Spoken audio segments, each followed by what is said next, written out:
They walked with Jesus Christ through dusty roads, under the harsh sun of Galilee, sharing meals, prayers, and moments that changed history forever.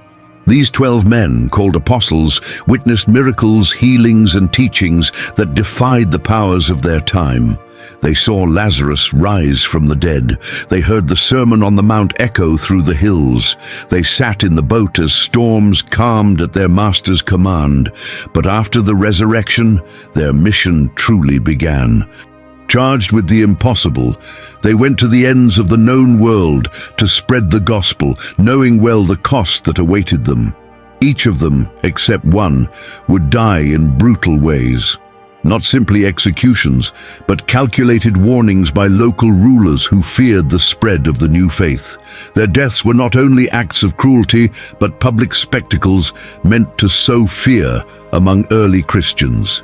Yet their martyrdom became the seed of a faith that would cover empires. Their bodies were often abandoned, hidden, stolen, divided, or lost to history. But through centuries of devotion, legend, and research, believers have sought the resting places of these men. Today, many claim to house their bones, relics, or memories.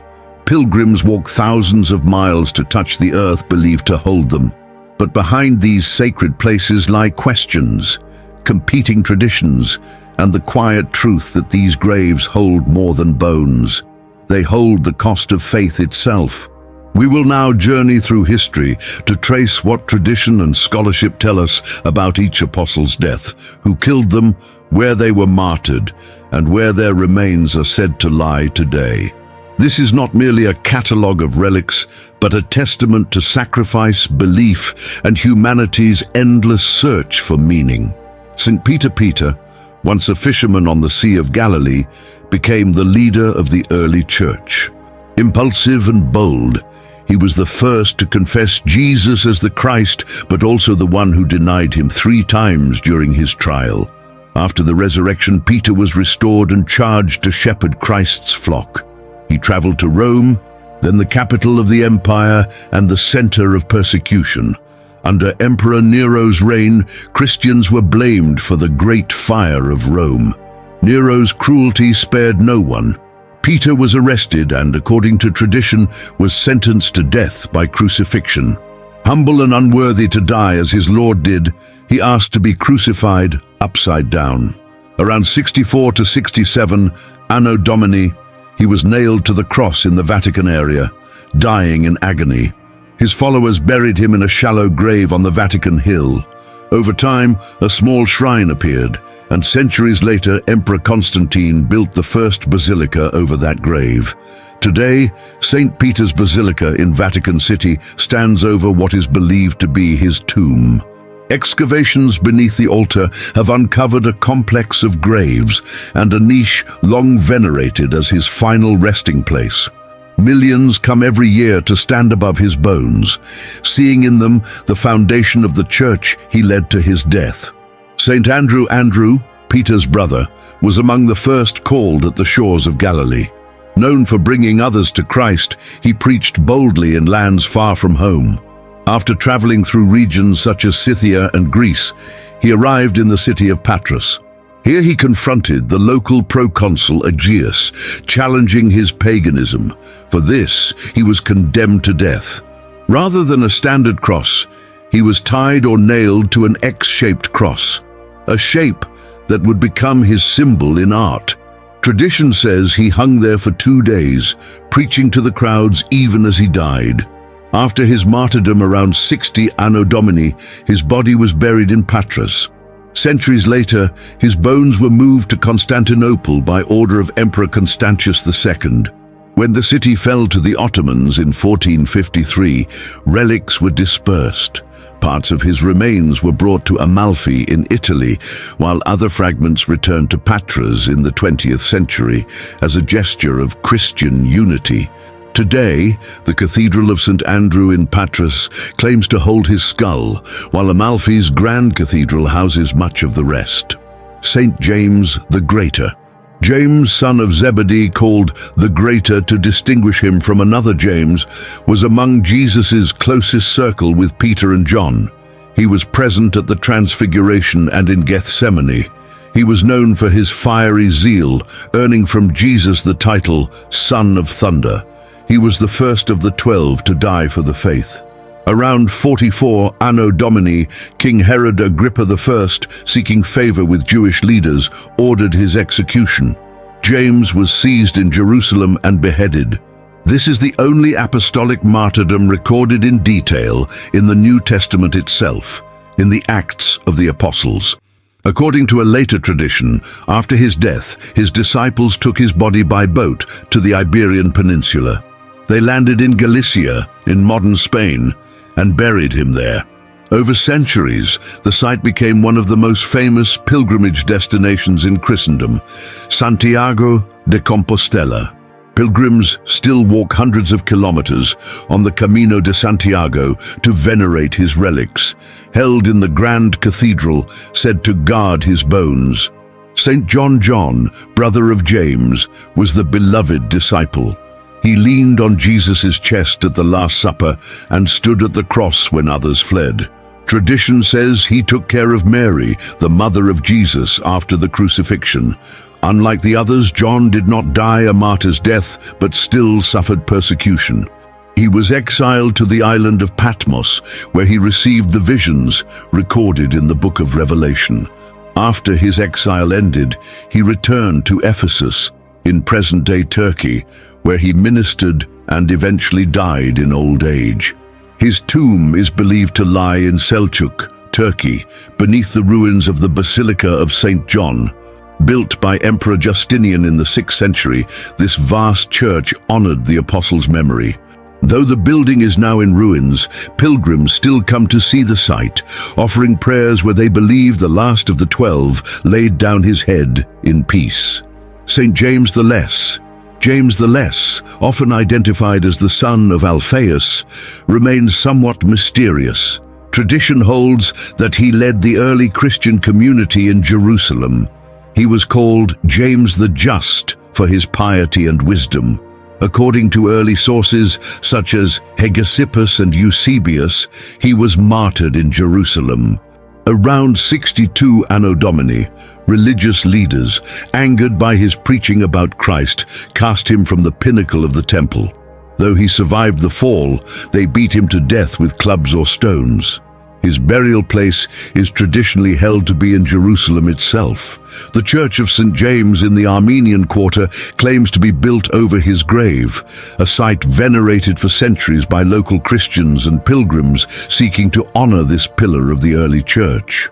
St. Bartholomew, also called Nathaniel, Bartholomew is often identified with Nathaniel, the man to whom Jesus said, "Behold, an Israelite indeed, in whom there is no deceit." He was known for his honesty and insight, recognizing Jesus as the Son of God when they first met. After Pentecost, tradition holds that he carried the gospel far beyond the borders of Judea. Accounts of his missionary journeys place him in places as distant as India, Mesopotamia, and Armenia. In Armenia, he is said to have converted the local king, provoking the wrath of the king's brother. The method of his martyrdom is one of the most gruesome described in church tradition. He was seized, flayed alive, and then beheaded. The brutality of his execution became a powerful symbol of steadfast faith in the face of unimaginable suffering. Bartholomew's relics were highly prized. Parts of his body were said to have been transferred to Lipari, an island off Sicily, and later to Benevento and Rome. Today, the Basilica of St. Bartholomew on the island in Rome claims to house significant portions of his remains. Devotees visit to honor a man who gave his life in lands far from home, leaving behind a legacy of courage that inspired generations. St. Thomas. Thomas, often called Doubting Thomas, is remembered for refusing to believe in the resurrection until he saw and touched Christ's wounds. Yet, his skepticism transformed into one of the most profound confessions in the Gospels, "My Lord and my God." After Pentecost, tradition says he traveled east, venturing farther than any other apostle. Early Christian writings place Thomas in Parthia and India. The most enduring traditions come from the southwestern coast of India, where he is credited with founding Christian communities that survive to this day. His preaching angered local religious authorities, and he was killed by being pierced with spears in Milapur, near modern Chennai, in the 1st century. His tomb became a site of great veneration for Indian Christians. The Basilica of St. Thomas in Chennai claims to house his relics, built over the place where he was buried. Though some relics may have been moved to Edessa and later to the west, Indian Christians maintain a strong tradition of his presence and martyrdom on their soil, making his grave a center of pilgrimage and identity. St. Matthew was a tax collector when Jesus called him, a profession despised for its association with corruption and Roman oppression. His transformation into an apostle showed the power of grace to redeem even those most hated by society. He is traditionally credited with writing the gospel that bears his name, offering a detailed account of Jesus' teachings and fulfillment of prophecy. After the resurrection, Matthew is believed to have preached in Judea before traveling to distant lands, with traditions placing him in regions as far as Ethiopia or Persia. Accounts of his death vary greatly. Some say he was stabbed to death while celebrating the Eucharist in Ethiopia. Others claim he was burned alive or executed by the sword. His relics were said to have been transferred to Salerno, Italy, in the 10th century. There, in the Grand Cathedral of St. Matthew, his bones are venerated to this day. The cathedral remains an important pilgrimage site, where visitors honor the memory of the tax collector turned evangelist, who spread the message of mercy and repentance until his final breath. St. Philip was among the earliest to follow Jesus, and he famously brought Nathanael to meet him. He appears in the Gospel of John as a questioning, earnest disciple who sought understanding and clarity. After Pentecost, he is believed to have traveled to Asia Minor, preaching in regions such as Phrygia. Tradition says he arrived in Hierapolis, in modern-day Turkey, where he confronted the pagan practices of the city. His preaching angered local authorities, leading to his arrest and execution. Accounts differ, with some saying he was crucified upside down, while others describe him as being hung or impaled. Despite these variations, all traditions agree he died for his faith. A site in Hierapolis was long venerated as his tomb. In recent decades, archaeologists have uncovered a 1st-century grave there with inscriptions and structures supporting its ancient identification as Philip's burial place. Even today, pilgrims travel to the ruins of Hierapolis to stand where they believe the apostle's body once lay, a testament to his witness in hostile lands. St. Simon the Zealot. Simon was called the Zealot, perhaps reflecting his previous affiliation with a Jewish movement that resisted Roman occupation. Very little is recorded about him in the New Testament beyond his inclusion in the lists of the 12. Yet traditions about his later ministry are varied and widespread. According to some accounts, he traveled to Egypt, North Africa, and even as far as Persia. It is said he joined with Jude, Thaddeus in Persia, where both were martyred together. Simon's death is described in different ways. Some say he was sawn in half, while others suggest he was crucified or beheaded. Relics attributed to him are scattered across several regions. Rome claims some of his remains, kept alongside Jude's in St. Peter's Basilica. Other traditions point to places in the Middle East or the island of Cyprus as possible burial sites. The uncertainty about his final resting place reflects the vast scope of his missionary journeys and the violent resistance faced by the earliest evangelists. St. Jude, Thaddeus, Jude, also known as Thaddeus or Lebbaeus, is famous for the short letter attributed to him in the New Testament, urging believers to defend the faith against false teachings. He is sometimes confused with Judas Iscariot, but their stories could not be more different. After Pentecost, Jude is said to have preached in regions such as Mesopotamia and Persia. He's often paired with Simon the Zealot in missionary traditions, Both are believed to have met their deaths in Persia, where they challenged local pagan practices. According to tradition, they were beaten, clubbed, or hacked to death. Their relics are said to rest together in St. Peter's Basilica in Rome, where a large statue commemorates their shared martyrdom. Over the centuries, Jude became especially venerated as the patron saint of lost causes, with millions seeking his intercession, remembering a man who once fearlessly proclaimed Christ in the face of certain death. Saint Matthias was chosen to replace Judas Iscariot after the betrayal and suicide of the traitor. The Acts of the Apostles describes how the early believers prayed and cast lots to select a man who had been with them from the time of John's baptism until the Ascension. Matthias was chosen to restore the symbolic number of 12, representing the 12 tribes of Israel. Little is recorded about his subsequent ministry.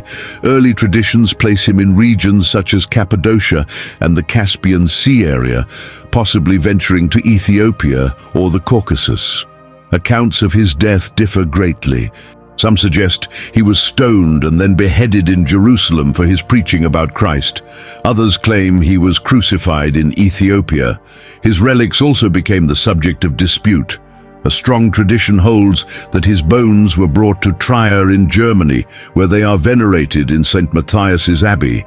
Pilgrims have visited this site for centuries, drawn by the story of the apostle who took the place of the betrayer, dedicating his life to the message of redemption and faithfulness unto death.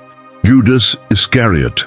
Judas Iscariot is the apostle whose name became synonymous with treachery. He was entrusted with the group's finances, but chose to betray Jesus to the religious authorities for 30 pieces of silver. The Gospels recount that he later felt remorse, returning the money before ending his own life. The manner of his death is described in different ways. Matthew's Gospel says he hanged himself, while Acts of the Apostles describes him falling in a field, his body rupturing open. This field became known as Akeldama, or the Field of Blood, purchased with the money he received for his betrayal. Unlike the other apostles, Judas Iscariot has no tradition of veneration, no claimed relics, and no honored grave. His memory remains a dark warning about betrayal and lost grace.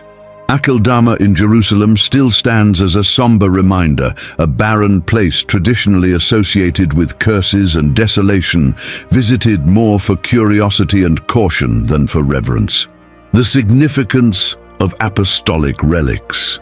As the church grew, the memory of the apostles' sacrifice became a cornerstone of Christian identity. In times of persecution, believers would risk their lives to preserve the remains of martyrs, seeing in their bones a connection to Christ himself. Relics were not merely historical curiosities, but tangible signs of holy witness, intercession, and the promise of resurrection. Pilgrims would travel great distances to touch the shrines of the apostles, seeking healing, forgiveness, or simply to stand in awe where these heroes of the faith had been laid to rest.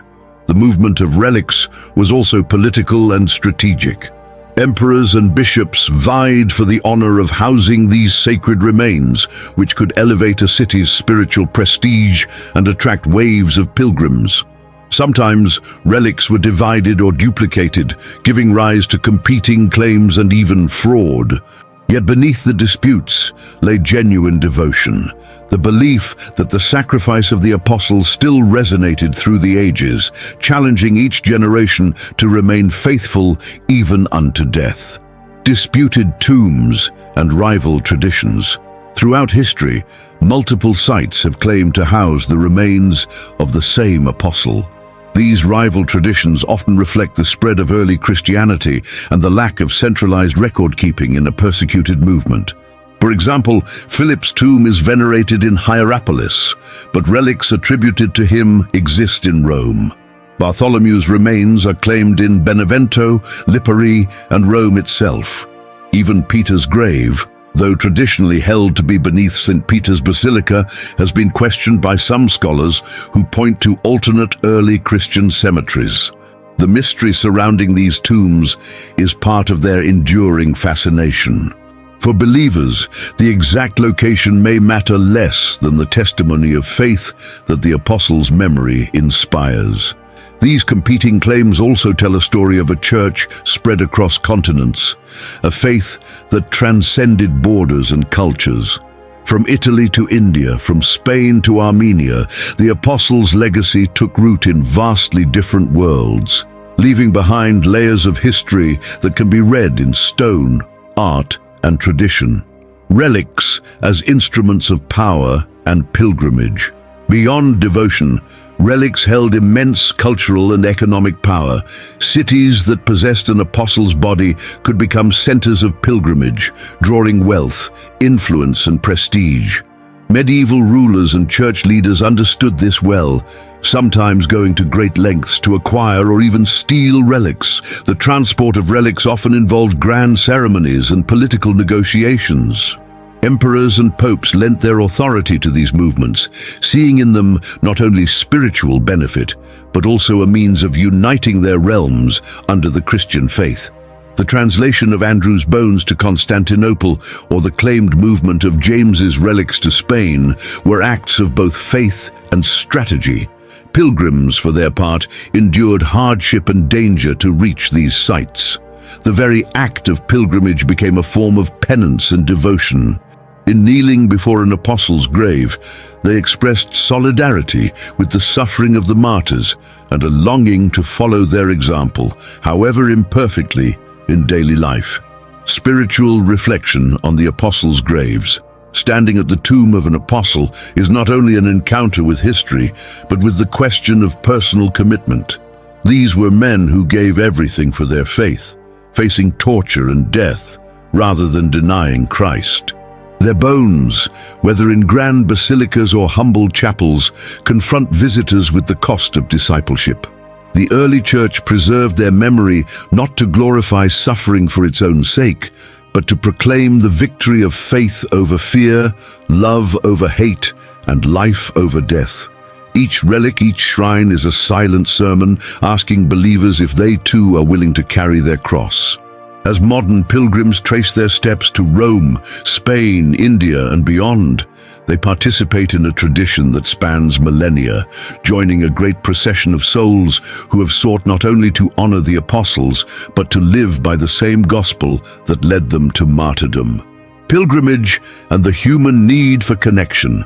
Human beings have always felt drawn to sacred places. From the earliest times, people have journeyed to sites where the divine seemed close. For Christians, the tombs of the apostles became such places, tangible links to those who walked with Jesus Christ and gave everything for him. Pilgrimage was never simply about geography. It was about transformation.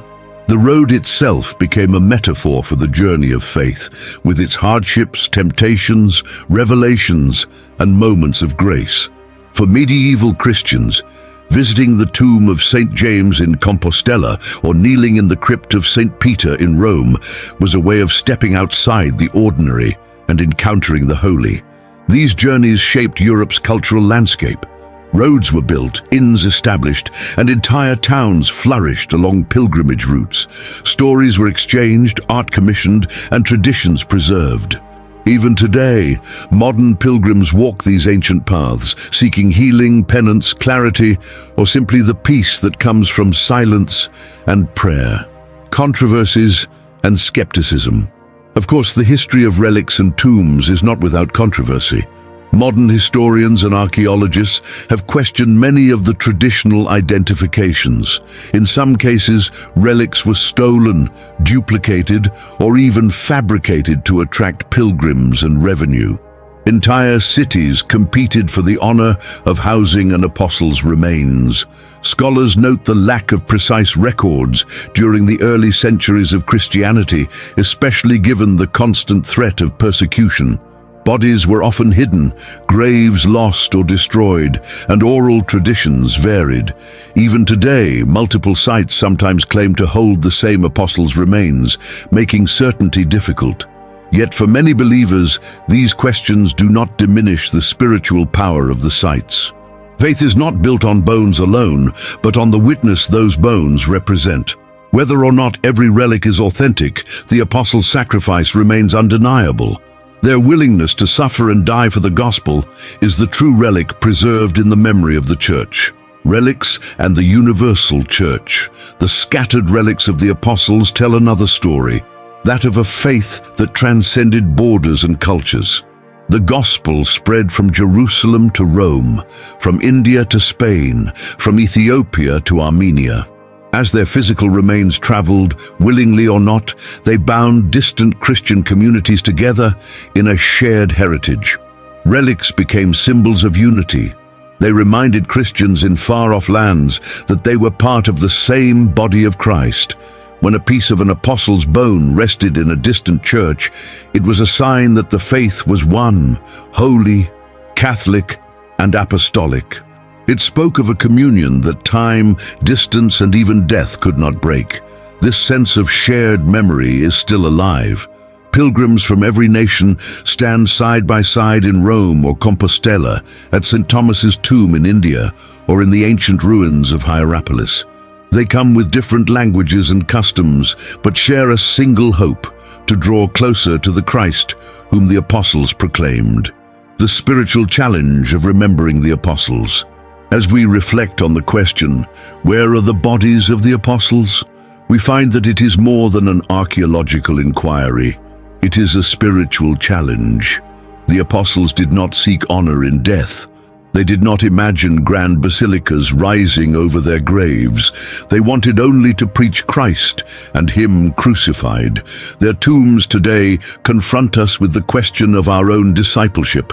Are we willing to follow where they led?